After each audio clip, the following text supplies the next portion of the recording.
Do you ever get that weird feeling on a Tuesday night when you're scrolling along your FYP, or maybe you're sitting there watching your favorite brain rot TV show? That creepy deja vu feeling that every single face you see seems to look exactly like the last. Scroll again on a Wednesday and that feeling only intensifies by looking at all of these different people that literally look like they're all filming the exact same ad for the exact same perfume brand, and at this point it's getting terrifying. Celebrities and influencers can't seem to stop upgrading to the exact same template. Higher brows, fuller lips, micro-shaved noses. Let's be real, a lot of them are starting to look like xenomorphs. We notice a lot of celebrities are starting to look the same right now. This is a huge trend and we have to talk about it. For example, if you look at the trajectories of Cardi B and SZA, they started as two very different women, but as time passed, they began to look more and more alike with higher brows, fuller lips, smaller noses, and more contoured cheekbones. This phenomenon stems from famous people undergoing similar procedures, such as getting filler or rhinoplasty, and similar makeup like the same contouring patterns to adhere to the same beauty trends. And it's worse on social media where filters, which literally push the measurements of everyone's face towards the similar, this prevents people from looking their best as it forces a standard on them that doesn't naturally match their face. And so, given all this, we've created curves. Using the scientific literature, get realistic results non-surgically that still preserve your facial characteristics, essentially making you the best version of yourself. It's the Instagram face and they all have the exact same features. It's sad. They're all trying to look like Bratz dolls. Aren't we already fed up with Instagram faces? Yeah.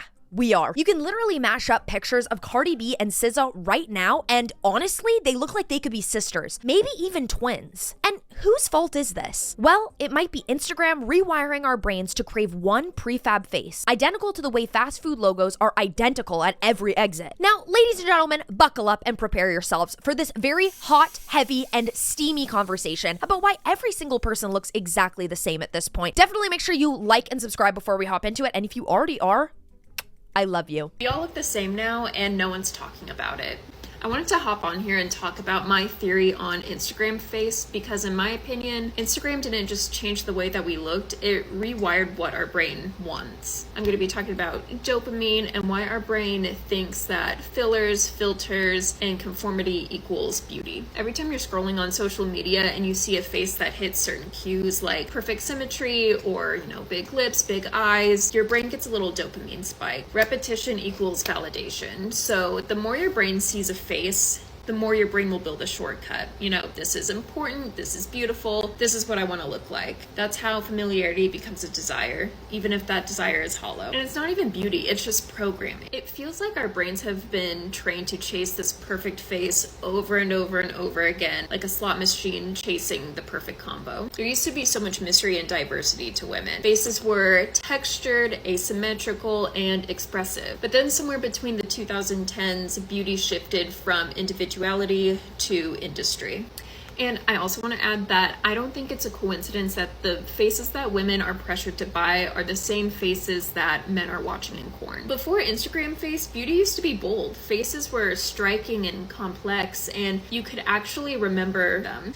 No one trying to blend in with one another, and no one looked the same. And I want to make it clear this isn't about filler or surgery, it's about chemical reinforcement. Instagram face wins because it hacks the algorithm's logic and your brain's biology. And I just feel like it has flattened women into carbon copies. Everyone has the same lips, the same razor sharp jawlines, the same cheeks, and same dead eyes, all because conformity is profitable. Bring back real faces. Beauty isn't supposed to be boring and predictable. It doesn't beg for likes and approval. It simply just is. I remember thinking Catherine Zeta-Jones was the most beautiful woman I had ever seen because she was so naturally her. She just tapped into her own beautiful natural features. I think everyone just wanted to replicate Cindy Kimberly's natural beauty, and then the Kylie lip thing followed through. Oh my gosh, that was like peak social media era. Interesting that unique faces are now only seen in high fashion. This is the take. Bratz was ahead of its time. I shouldn't have been playing with those dolls. Like, I swear that definitely planted a seed in my brain. According to this neuroscience grad, algorithmic repetition doesn't merely show us the same proportions. It teaches our reward system to want them. Your ventral striatum gets a ping every single time you see an overfilled Cupid's bow. After 1,000 pings, at that point, your brain finally decides decides that this is desirable. That stimulus and response loop would be trouble enough if that existed on just TikTok and TikTok alone. But 2025 is the year of TikTok-influenced dermatology visits and Beverly Hills ORs. And if you listen to the brand rhetoric, you'll realize that all of this is framed as some sort of empowerment, as proof that we've entered an era of radical transparency, where Stassi, Kylie, and half of Bravo literally tell you about every single one of their tweakments with a wink and like a coupon code. In the latest issue of Vogue magazine, Bella Hadid has come clean with her plastic surgery. She admits to undergoing a nose job at the age of 14, which took her from this to this. But she does not cop to having any other plastic surgery. In fact, she denies having any type of fillers. And she claims that the famous change in her eyes is due to face tape. Now, I'm not her doctor, but the change in her lips, to me, resembles that of injectable filler. Face tape can be quite dramatic for some people for the lower face and the neck, but I haven't really seen it widespreadly used for the brows and the eyes. Lips, eyes, brows, and jaw. What surgeon would perform plastic surgery on a 14-year-old? That is so unethical. Here's the truth. Openness about plastic surgery has not killed conformity. It has turbocharged it. There's a reason we are all morphing into the exact same person. Like, you cannot differentiate different celebrities in Hollywood anymore. All have the same face. And I was listening to this podcast. It's kind of an older episode, go listen to it. But they interviewed a dermatologist named Neelam Vashi, and she talked about some studies from herself and other studies that kind of explain why this is happening. And one that really stood out to me was a study they did with young children around age 8, where they asked them to rank attractiveness. After they did that, they then showed them picture books where all the faces were distorted. They were maybe stretched out, they were elongated, they didn't look quite normal, but they exposed the children to this stimuli of the distortion. After doing that, they went back and had the children rank attractiveness again, and their answers had shifted towards the distortion. So just through the mere exposure of seeing these images being distorted, what they perceived as beautiful shifted to reflect that. So it's completely unsurprising that when most of the faces that we are seeing now are through our screens where people maybe have a filter on or have had work done, this is altering our perception of what we view as beautiful, and it's changing our beauty ideals in real time. Now, we have to talk about the rise of this so-called template. In the late 2000s, beauty editors still championed variety. Magazines ran face-shape articles, heart, oval, diamond, and printed swatch wheels with 15 different lipstick undertones. You could totally clock Megan Fox versus Zoe Saldana like from a mile away. Then, phone screens took over tabloids and the metric for beauty changed. Apps rewarded sameness. Swipe culture gave you maybe 0.3 seconds before somebody quickly swiped your face away. I lied. Put your clothes back on. We're going to talk about how social media has ruined individuality, and New York City is filled with clones frolicking around in the TikTok uniform. New York was one of the most optimal places to get any sort of like inspiration, fashion, nightlife. Like, it was like the mecca of everything cool and new. And to say that everybody is looking the same is kind of insane. Agreed. When I take my daughter to Soho now, it's not the same Soho I grew up with, where everyone used to have unique artsy style. Now everyone is wearing neutral colors and a capsule wardrobe. So sad. This is so true. Authenticity is just so hard to find. The fastest way to survive any sort of microjudgment? Hit the universal beauty cues. Larger lips, larger eyes, a slimmer nose bridge, a contoured snatched jaw, because they travel through the visual cortex like bullet trains. Then filters soon automated that task too. They like widen your pupils by 4 pixels, shrink your jaw 6%, and then add this dewy highlighter that literally looks like it exists in real life. I never understood people who say you just want to be different or want attention just because you're naturally not like everybody else. How is that a bad thing? It's like you gotta not be yourself to be cool and fit society standards. When you different and authentic to yourself, the world hates you for it and you deemed as lame, weird, or attention seeking. But when you like everybody else and following trends, you praise for it. Like, why is being fake and not being who you truly want to be the new cool? All these people around here looking alike, dressing alike, talking alike, smelling alike, same hair, thinking alike, and moving through this matrix as one. They secretly cloning people through music, IG influencers, reality TV. It's just a bunch of followers being controlled by social media. It's literally making people not want to be themselves anymore. It's hard to find an authentic, unique person. It's like we all becoming extinct. At first, filters felt like digital cosplay, but within months, injectables bridged the screen with your actual skin. Why bother toggling a filter on IG when a 0.5 milliliter of filler would freeze that angle in real life? By 2022, if you were 23 years old child without a syringe history, you felt left behind. I know for sure I did. Clinics coined the term prejuvenation to sell neuromodulators to children, or teenagers, whatever you want to call it. Basically, they'd paralyze the muscle before a wrinkle even forms so that you, I guess, never age at all. Talk about unnatural. I'm going to tell you what prejuvenation is. It's when someone who hasn't really started showing aging is doing small tweakments or little tweak treatments to enhance their beauty. So if you're in your 20s and you're already at an 8, can you be a 9? Can you be a 9.5? Can you be a 10? Absolutely. But once you get into your 30s and 40s, it's no longer prejuvenation. It's like, call the fire trucks, put the filler in the hose, and spray it, man. Just spray it, because it's already too late. You're in the rejuvenation state. TikTok dermatology accounts spun like 30-second explainer videos. Some of them were legit, and others literally had a Venmo link in their bio. Meanwhile, celebrities pivoted from full-on denial to like full-on confessionals about everything. Stassi recounts her lip filler saga on a podcast. Hello? Am I seeing this right? I literally got my lips tattooed yesterday. Because like when you get lip filler, it like ruins the color of your lip naturally. Like my lips were so pink, and then you get filler and I swear it like makes your lips turn almost like white a little.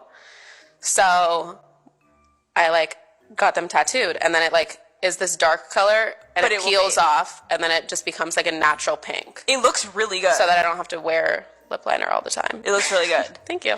Oh, I guess after getting fillers, you need another tweakment to fix the issues that you're having with the new tweakment. Interesting. Then Kylie's over here in the corner dropping implant stats as if she's giving out a smoothie recipe. It's honestly so refreshing that they decided to finally for once be open and honest. But it also confirms the suspicion in every teenager's mind. Oh, surgery's the real shortcut, and if I look naturally different, then that's a bad thing. Why is everybody starting to look the same? Why do all these women look the same?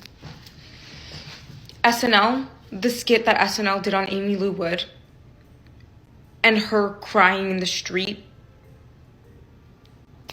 because millions of people saw her get publicly made fun of because of her unique smile, her beautiful smile that she was born with. That's not typical in Hollywood, and that's just one example. Why does everybody look the same? Because you make fun of it. I just can't.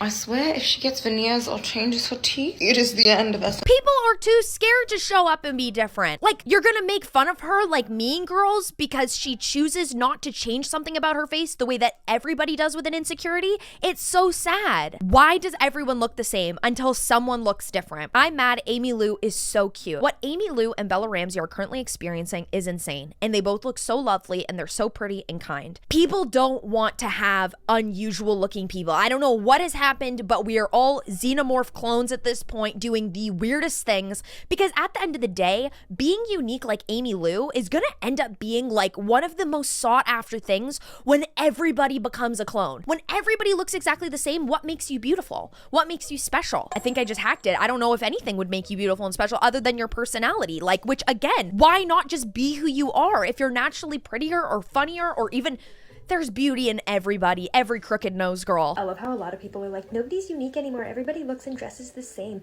But then when someone actually is unique and dresses super different and looks super different, they're like, no, not like that. That's unique in an ugly way, but unique in a hot way. Yeah, no, exactly. I remember I literally posted a video all about how clean girl aesthetic was going down the drain, and I showed a video of this girl named Not Another Hannah. Her name is Hannah, and she was literally talking about how clean makeup is boring. And in my comments, people were like, who is that angry clown getting so mad? She's so ugly. And I was like, the actual audacity to say something about somebody who is just expressing themselves, but if they're not expressing themselves in your way, you think it's ugly? Oh my God, don't even get me started. They're the same people who are asking, what are we wearing this summer? Don't even get me started with those TikToks when the girls are like, guys, I just wanted to know what sneaker we're doing for summer because... Like, I was wearing my Vans a lot, but I feel like it's not the it shoe. You know, we ought to add the influencer hands. What is the it shoe, girl? Like, what is the it shoe? Find a shoe you like, wear it, that's it. That is the it shoe.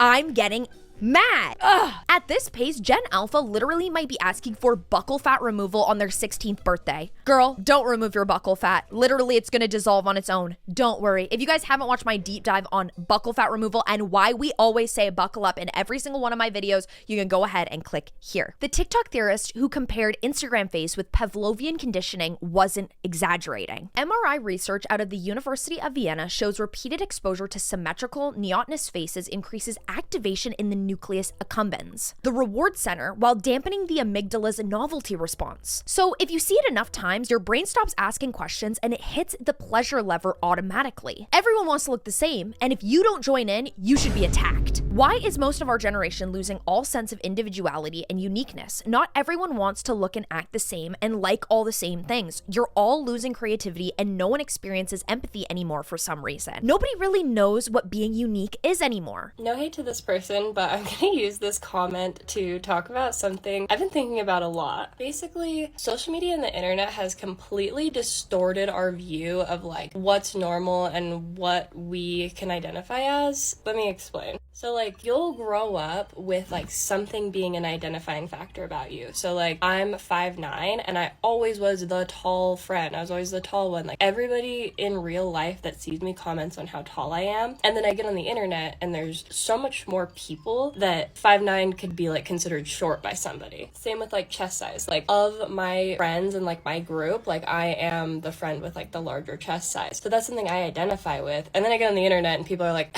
that's actually tiny. Neither one's right or wrong. It's just really funny how the internet has changed like how we see things. And if you don't fit into what people already believe is unique, then you're completely wrong. It's insane. It's completely changed our perception of what's real. Whenever I try to imagine and put myself in a place where I remember what life was like before any of this, I try to put myself back into like what maybe the 60s or the 70s was like, and where were you discovering media? Where were you discovering trends? Was it based on going to stores and seeing posters? Was it seeing people in your local area or seeing newspaper articles? What was it like to look at yourself in the mirror and see yourself for who you are? Maybe you compare yourself to a classmate or to other people, and that's totally normal, but not the millions of people you can scroll and see on social media every day like today. Now, of course, like anything, marketers will exploit this by seeding identical influencer campaigns across different niches, fitness, cooking, book talk, until the same biometric hits you at breakfast, lunch, and every single doom scroll. There is a real influencer manager that is actually to blame for a large number of these New York influencer clones. I see influencers are boring because they're literally being factory produced. I saw this article in the Wall Street Journal in July. The article talks about how this one woman, Shauna Davis Ross, is behind so many influencers you know and love, helping them plan their content around a very specific lifestyle ideal. I mean, look at this right here. You might call her the Frankenstein for the influencer marketing era, but what she's fashioned isn't a monster exactly, but a woman with an algorithmically covetable Manhattan life.